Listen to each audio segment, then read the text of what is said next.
Howdy folks, welcome back to the Steampunk Desperado channel. Some people hate the term science fiction. Instead they call it speculative fiction. Though I used to think this was some kind of inclusive woke thing, it was actually popularized by the great Robert Heinlein way back in 1947. He used the term to mean fiction that involves plausible stories about people and societies, not just about gadgets and cool space battles. Those are certainly fun. It's the societal stories that really get people thinking, kind of like 1984 and Brave New World. They're exactly that kind of story. You can speculate about exotic cultures, strange civilizations, weird aliens, and forms of government that may be a lot different than what we have now, both utopian and dystopian. Which you want to write about depends upon your goals, whether you want to warn people like Orwell was doing, or whether you want to propose your own ideals, such as Edward Bellamy back at the close of the 19th century, his novel Looking Backward, which is pretty interesting to look at now. Then again, one man's utopia is another man's dystopia. Or on that topic, I have always believed that freedom was the most important thing about being an American. That's why I spent most of my life, most of my adult life, as a libertarian of some sort. For a while, I was even on the executive committee of the Arizona Libertarian Party. I used to even endorse the concept of anarcho-capitalism, the idea that a society could be run on an entirely voluntary basis. We'll examine that idea later in the video. Though I still value freedom over pretty much everything else these days, my views are rather more nuanced as I've gotten older. Our topic this week: is government unnecessary, or are libertarians crazy? 8 wildly different sci-fi scenarios. As always, please like and subscribe and click the bell for notifications. Our story begins back in the swing 60s with a book that was published exactly 60 years ago. That's The Moon is a Harsh Mistress by, of course, Robert Heinlein, 1966, G.P. Putnam's Sons. The premise is that Earth's governments have set up the moon as the ultimate penal colony. You may say, isn't that a kind of expensive way to keep the prisoners? Couldn't you house them cheaper on Earth? It does make sense when you consider, though, that the Earthers are mining the moon for essential minerals, and, the prisoners kind of make convenient slave labor. Because they've sentenced both sexes to this permanent exile, there is now a native-born lunar population, kind of Botany Bay in space, though men still do greatly outnumber the women. The story follows a revolt by the prisoner colonists to free themselves from the Earth's bondage with the help of the master computer, Mike, who has somehow achieved sentience. Yes, very prescient in that sense. Lunar society may not be anarchy per se, but as the wardens don't really enforce order outside the mines, the prisoners have created a peaceful and voluntary society on their own, which begs the question, what were these prisoners sent there for? Was it tax evasion, parking violations? Seems out of character for violent criminals. Besides this, it's a very good story. But Heinlein had, I think, a little bit too much faith in the goodness of human nature.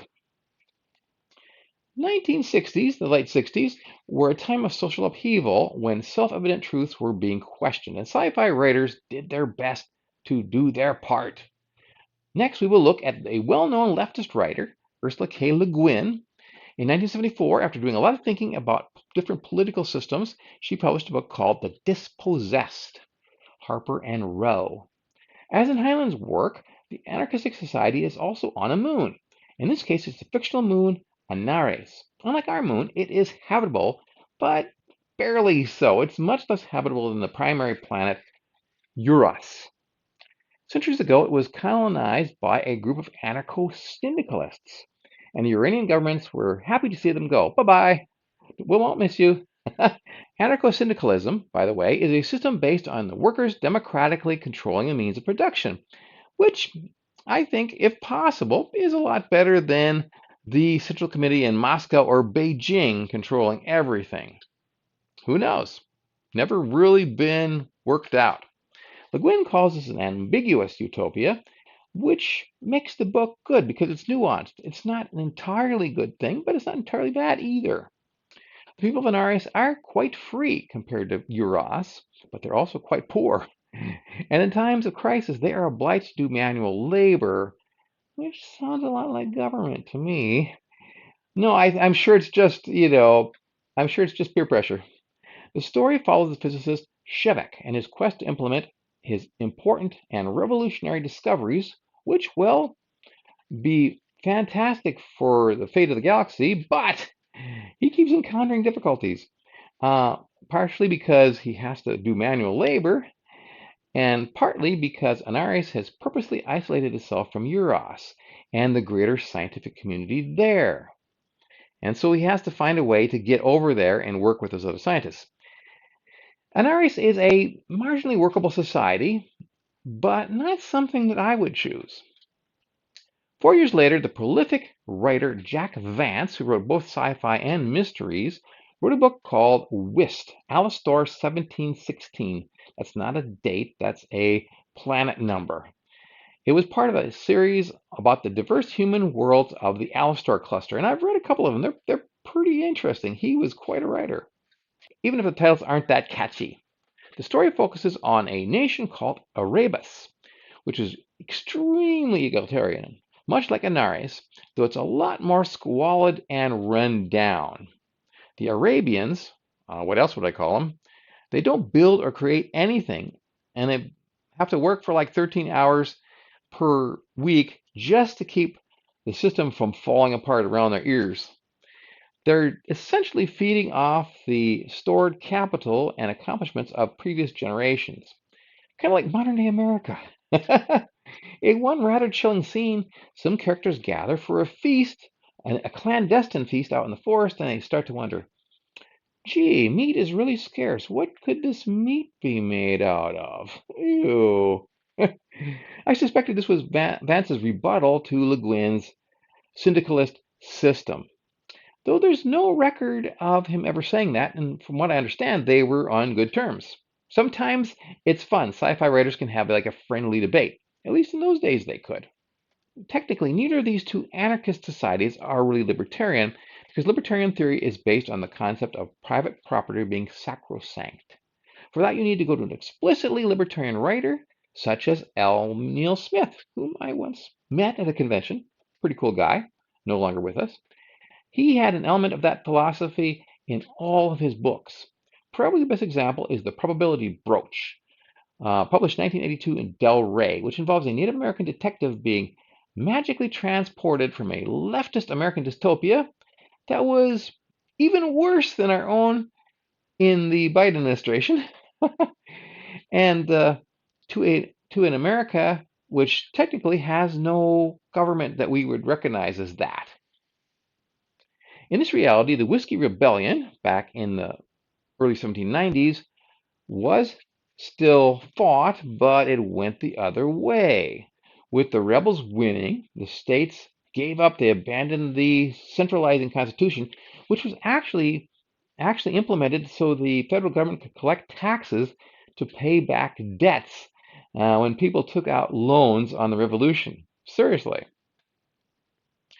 Anyway, that's a plausible alternate history, but what kept the Confederated States, as they are now, free? I mean, they are very loosely associated. They have a president who does almost nothing. In fact, he's like a genetically altered gorilla, which was probably a symbolic thing. And most everything is privately run, and it runs quite well. What kept them choosing the path of freedom at every step of the way? There's all these mistakes they could have made. It's kind of like rolling double sixes 100 times in a row. How likely is that? And what would have happened if the British had decided to reconquer the colonies in 1812? Would they have been able to fend the Brits off? Or what if the slave states decided, yeah, let's not abolish slavery. Let's like expand it to include our neighbors. Maybe even some of the white people. Oh my God. Regardless, Probability Brooch is a good story with kind of an interesting, exciting mystery in the present day of the alternate world. But it brings up what I see as one of the worst problems with the laissez-faire system, which is monopoly. It's hard to keep that at bay. To address that, let's jump back to the 60s for a novelette by Werner Vinge, my favorite writer of all time. I've also met him, and he's gone now too. His story proposed an innovative solution.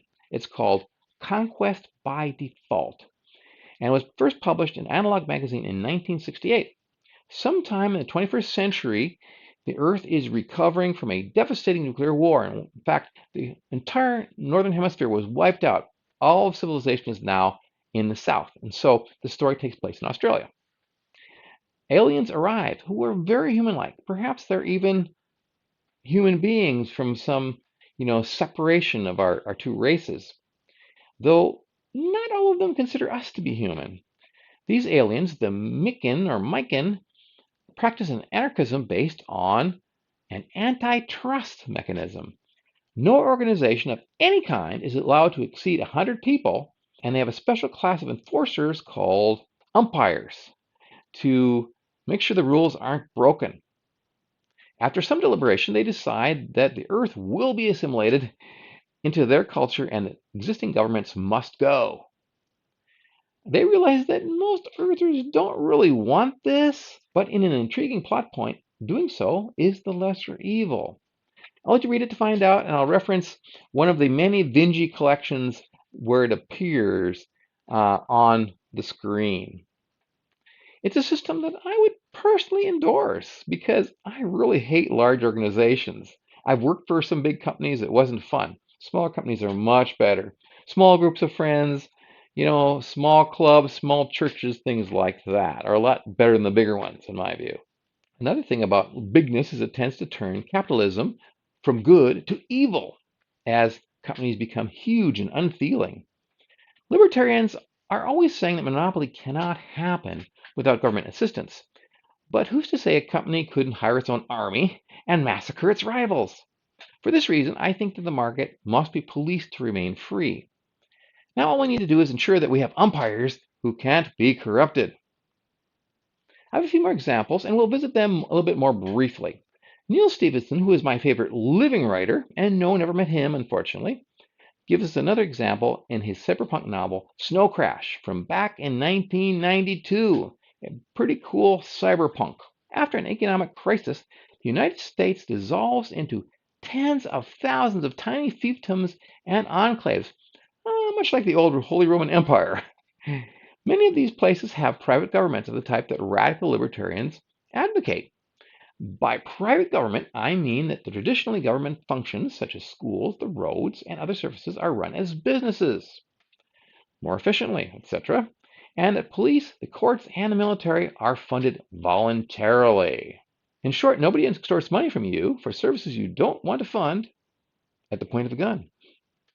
That's pretty radical, but at least it's not like Seattle's goofy Capitol Hill autonomous zone that ended up being run by a gangster and pretty much fell apart.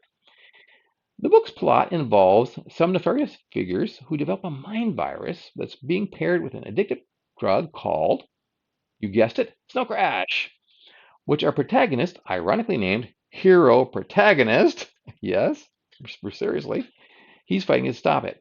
As for the system he's describing, it sounds a lot more interesting than what we've got, and as a young man, I would have loved that. Now, I'd be hesitant to bring up a family in that kind of mess, to be perfectly honest. In particular, there's a rebel biker who is treated as a sovereign nation on his own because he's carrying a nuclear device in his backpack. And if you piss him off too much, he might just detonate it. Well, it'll be the end of him, but it'll be the end of his entire environs as well. It's interesting to note that this book came on the heels of the dissolution of the Soviet Union and Yugoslavia and Czechoslovakia, which led to a lot of pundits to assume that the trend would continue, that everything would break up. China, Canada, the United States, the European Union would go away, etc. Unfortunately, the European Union did not go away. Obviously, it didn't. Next example is a pair of books, The Powers of the Earth and Causes of Separation. Yes, those titles did come from the Declaration of Independence. And it's by Travis J.I. Corcoran. From Morlock Books, which is his own company, 2018. Rather than a series, it's actually a extended two-part story. It can be considered a reboot of Heinlein's 1966 work in that it involves a rebellion of moon colonists against the Earth. Though this time it's an unauthorized settlement that the UN and the USA left alone until they were in need of plunder to kind of rescue their failing economy because they're completely incompetent. It's kind of like Maduro's Venezuela wanting to conquer Guyana for its oil once they had already squandered their own oil wealth. And don't tell me it was the sanctions. Those were stupid, but seriously, Russia did fine even under sanctions, so no excuse. The hero is Mike Martin, a renegade businessman who used a secret anti-gravity technology to escape the Earth and thereby escape prosecution for economic crimes, which means the government's got to have a patsy for their collapse, so they're going to go after you. He uses tunnel boring machines, also brought up with anti-grav, very handy, the kind that dug the passage, under the English Channel, etc., but kind of perfected so they'll work in vacuum. And he uses them to create living space under the surface of the moon. And soon there are tens of thousands of people living there in a community centered around the Aristoteles crater. To me, it's more plausible than Heinlein's concept, except that the notion that a privately invented anti-grav technology could remain secret from all the world's governments. Because as we know, some governments, especially, I'm thinking of one, but I won't say it, are extremely good at spying. Also, the diverse community, including many thousands of Nigerian refugees, would probably break down under the first crisis. It's because diversity can be a problem. In particular, most third worlders, unfortunately, have no concept of the kind of hands-off government that we Americans invented. This, incidentally, is why immigration is the second most contentious issue among libertarians. I'll leave it to you to guess what the first is. But the upshot is that we can't possibly create a free society if we're letting in millions of people who will favor authoritarian government for whatever reason to enforce their religion or to take money from the white people and give it to them or for whatever reason. Can't possibly work. So whereby the original LP platform included open borders? Nope. Nope. For the final example, we go back to 2012 for a book by a guy who is near and dear to my heart.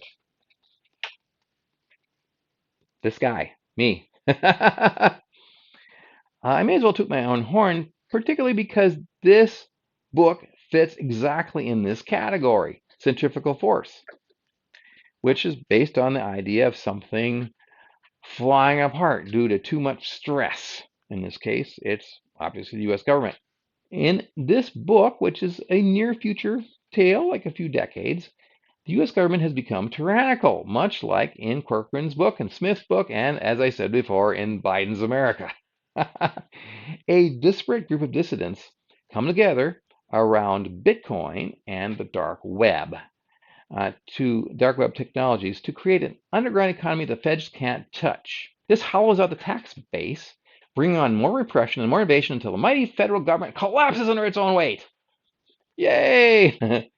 And the idea that this would be serious is really reinforced by the idea of what they did to Ross Ulbricht, who started a very underground website called Silk Road. They pretty much put him in prison for life until Trump pardoned him, saying that he was responsible for people, selling drugs and all sorts of stuff. Well, you can argue that. I'm not going to argue that here, but it does mean that I think I was onto something. There are similarities in this book with Stevenson's book, and it was actually, however, inspired by Robert Bork's Slouching Toward Gomorrah, which I actually haven't read, but I did read a review. His book decried the moral decline of American society, which got me thinking, is that entirely a bad thing? It certainly could be a good thing, especially if our moral decline involves no longer feeling guilty about all the things that the liberals tell us we have to feel guilty about, like white privilege and the patriarchy and working hard and making money. That would be pretty good way to make that woke system collapse. Trouble is, I haven't yet written the sequel, which would involve the issues faced by the now independent, many different fractured governments, state and local, as they face problems, disputes, tax rebellions, interference from foreign countries, and so on. I don't pretend that it would be any kind of utopia. I really don't. And that's one of the reasons I was going to write this, because I thought it'd be interesting to explore that possibility. So one of these days I will, but probably not within the next 2 years. So if you want, check it out. You be the judge. I will have the link to this and other works in this video's description. At this point, I need to make something perfectly clear. Not all libertarians are anarchists. Probably not even most of them. But you couldn't really do a poll because most of us would refuse to answer it. These days, I support minarchy or minimal government. Immediately, that is a vague definition, and I like it that way. This isn't the place for me to go into any of that. This is not officially a political channel. As for a voluntary government, it's a nice idea, but in practice, I believe it's almost impossible to achieve and even harder to maintain. I mean, people talk about there was a government in Iceland, a Viking government of chiefs, and it was a very informal thing where people did their own thing and it was based on honor and your word and stuff like that. Very rare in the history of human beings. It's kind of like one of those balancing rocks in Monument Valley. It's really cool, but you don't want to be around when it comes tumbling down. This has been my show entitled, Is Government Unnecessary or Are Libertarians Crazy? 8 wildly different sci-fi scenarios. Hope you enjoyed it, and also that it promotes a lot of controversy. What do you think? Please comment below. For now, wait a minute, 1 minute. Before we go, an update on the serialization of my military sci-fi novel, Diana Siri. Obviously, I am not going to make the beginning of March, or even the middle of March. So I am pushing the start date out to mid-April. As Robert Burns put it, the best laid schemes o' mice and men gang after gley. How do you like my Scottish accent? Well, not totally a gley, but in the interim, I've had some unexpected demands on my time, so it's been proceeding a little bit slowly. And the deal is kind of to get things reworked so it fits a shorter chapter sequence. So you need to have things make sense in that order, in that sequence. For now, the Steampunk Desperado saying, adios amigos, from the Steampunk Desperado channel. See y'all next time.